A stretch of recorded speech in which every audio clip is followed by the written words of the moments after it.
खबरें दिन भर में आप सभी का खैर मकदम है।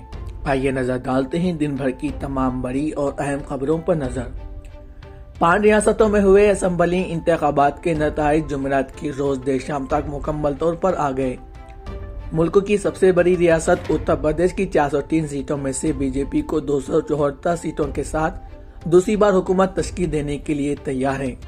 वहीं इस बार एसपी को 124 सीटों के साथ दूसरे नंबर पर रही। इसके अलावा कांग्रेस को 2 और बीएसपी को 1 सीट जीतने में कामयाबी हुई।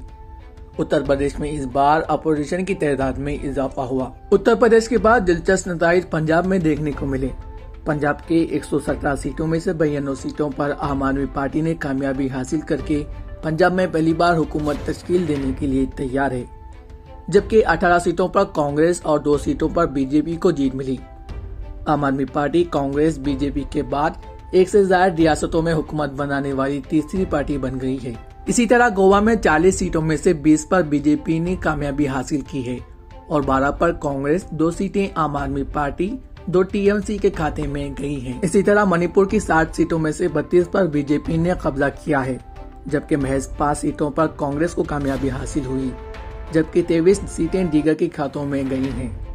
उत्तराखंड की 70 सीटों में से 48 पर बीजेपी ने कामयाबी हासिल की है, जबकि 18 पर कांग्रेस को जीत मिली।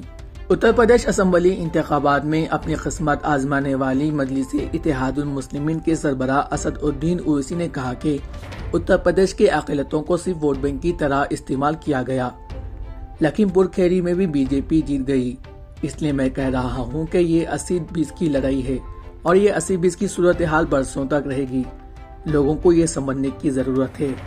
हमारे हौसले बुलंद है। असदुद्दीन ओवैसी ने मजीद कहा कि यूपी की आवाम ने बीजेपी को इख्तिदार देने का फैसला किया है। आवाम के फैसले का एहतराम करता हूँ। मैं मजलिस की रियासती प्रेस कारकुनों, अरकान और आवाम का शुक्रिया अदा करता हूँ जिन्होंने हमें वोट दिया। हमारी कोशिश बहुत थी, लेकिन हमारे तवक्कुआत के मुताबिक नताइज नहीं आए। हम दोबारा मेहनत करेंगे। गोरखोपरी हलके से वजीर आला योगी आदित्यनाथ ने जीत दर्ज कर ली है।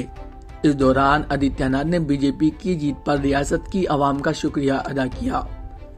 तो वहीं उत्तर प्रदेश असेंबली इंतखाबात में स्वार सीट से अब्दुल्ला आजम खान ने जीत दर्ज कर ली है।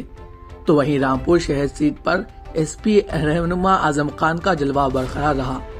सीतापुर जेल में सलाखों के पीछे खड़े रहकर भी आजम खान ने असेंबली इंतखाबात में 55,000 से ज्यादा वोटों से जीत दर्ज कर ली है और एक तारीखी रकम बनाई है। वह रामपुर से 10वीं बार एमएलए मुंतखब हो चुके हैं। असेंबली इंतखाबात में पीएम मोदी और सीएम योगी की लहर में बीजेपी को अक्सरियत हासिल हुई है, लेकिन डिप्टी सीएम केशव प्रसाद मौर्य हार गए। उर्दू के मशहूर शायर मुनव्वर राना की बेटी उर्वशा, जो यूपी में बीजेपी और योगी आदित्यनाथ पर तनकीद करने के लिए मशहूर है, इन्हें ये नोटा से भी कम वोटा मिले। मुनव्वर राना की बेटी कांग्रेस से उम्मीदवार थी। वजीर आजम नरेंद्र मोदी ने 5 रियासतों में से 4 रियासतों के असेंबली इंतखाबात में बीजेपी की जीत पर खुशी का जाहिर करते हुए जुमेरात को कहा कि राय दहिंदगान ने हुकूमत की फलाह की स्कीमों और पॉलिसियों पर मोहर लगाई।